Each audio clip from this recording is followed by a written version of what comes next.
An American Tale, released in 1986, is a fictional animated movie. It follows the story of Fievel, a Jewish-Russian mouse, on his family's immigration to America.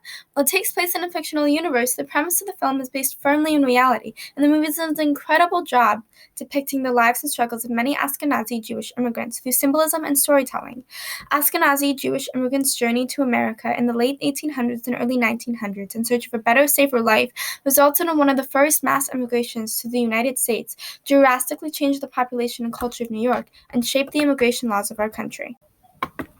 Religious persecution and immigration is a theme seen often in both factual and religious Jewish history. In the story of Passover, the Jewish people are freed from their slavery in Egypt and flee.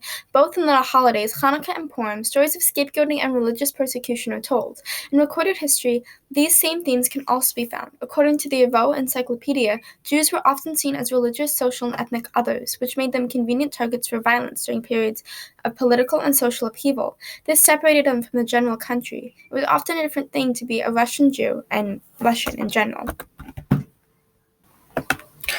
It's important to understand the reasons for leaving Europe and coming to America. The economic change brought by the industrialization of Europe resulted in the loss of jobs for many, while the industrialization boom in America created more jobs. Furthermore, early in the 1800s, American companies attempted to persuade people to come to America with the intent of making profits. In their over-exaggerated promise of jobs, wealth, and land, they created foundations of the idealized version of America. One of the biggest reasons for leaving was pogroms. Though normally summarized down to religious persecution, pogroms, as defined by the United States Holocaust Memorial Museum, mean to wreak havoc, to demolish violently, but refers to anti-Jewish riots, during which Jewish villages would be ransacked, looted, or burned, and victims would be injured, murdered, or raped. The word pogrom became more widely and consistently used after the violent events that followed Alexander II's assassination in 1881, and they expanded out into 1884, continuing sporadically after, until making a resurgence with the other wars and political upheavals of the 1900s. For Ashkenazi Jews who lived in landlocked countries of Europe, they often needed to travel hundreds of miles over land, whether by train or by foot, and through numerous borders to reach ports from which they would depart to America from. May Abrams, who immigrated here when she was 5 with her mother and siblings in 1913, described remembering taking long trade rides, getting off at night, and being helped cross borders. The transatlantic journey was the unanimous part of most immigrants' journeys to America. Most Ashkenazic Jews traveled in the lowest level of the ship, or the steerage, where they spent their 3-week average journey in cramped conditions, often sick. Named the Island of Tears by Italian immigrants, following the famed Statue of Liberty, the often dreaded Ellis Island greeted the most immigrants on their last leg of their journey. First completed and opened in 1892, Ellis Island served as the immigration processing station from 1892 to 1954, when it was officially closed down and fell into disrepair.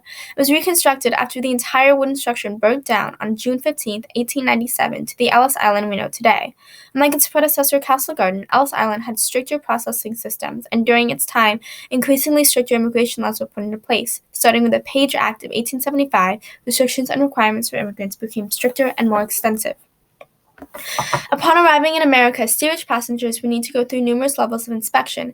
An initial inspection on the boat to ensure disease was not spread to the immigration station, at least one streamlined general inspection of their health and physique to look for signs of physical ailments that might prevent the immigrant from finding work in America, and an eye exam to check for contagious eye diseases such as trachoma. 80% of immigrants who returned away from Ellis Island was a result of trachoma. If inspectors found anything of concern, they would mark the immigrant's clothing with abbreviation and provide further inspection later on. For many immigrants, Ellis Island may have been a landmark in their journey. It was their arrival to America. If they made it through inspection, they would be able to begin their new lives in the Promised Land. For us, historians, researchers, and witnesses to their story, it can serve as a branching off point for different frontiers and facts. Such as immigration law, a whole new frontier was created, unknowingly, by simply the sheer mass of immigrants. Simultaneously, the lives of immigrants can also branch off in many different and known movements and connections. Immigrants played key roles in movements such as the labor movement, and their communities shaped the culture and city of New York. While these immigrants crossed their own personal frontiers with their journeys to America, it's important to realize how much they impacted our country. On their own personal journeys, many immigrants chose to stay in New York, and often in the flurry and disorienting life of a new country, immigrants, regardless of ethnic group, would settle with people, languages, and communities they found familiar. This resulted in vast, rich, dense, and ethnic communities riddled throughout New York, such as Little Italy and the Lower East Side. The Lower East Side was notorious for living conditions of immigrants. Tenements were dark, small, noisy, and filled with smells. They were designed to fit as many people as possible inside, for the benefit of the landlord. Living alone in one house was also not common practice, practical, or done in the slightest. Tenements would have multiple 2 to 4 room homes inside. In fact, some families rented out or shared rooms in what little spaces their houses had with other individuals.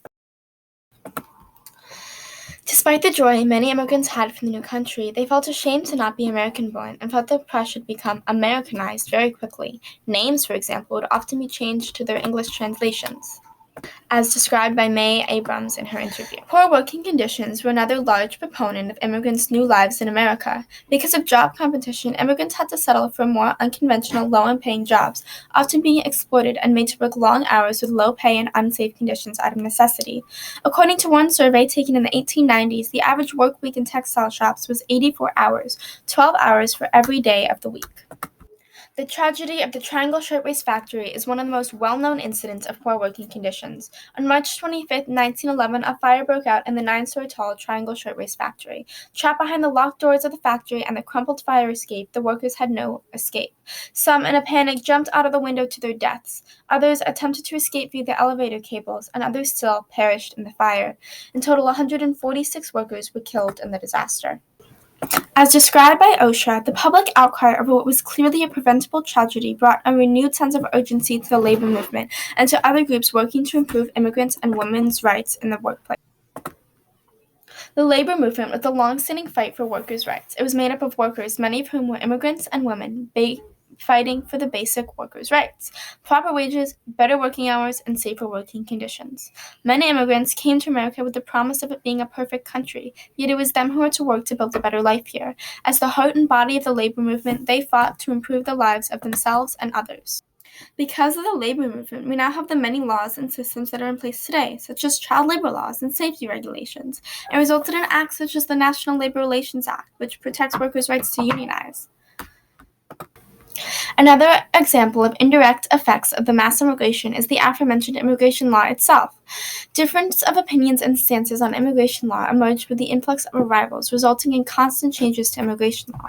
The first restrictive immigration legislation was passed in 1875 with the Page Act, which provided for the exclusion of outlaws and prostitutes, but no ground for deportation.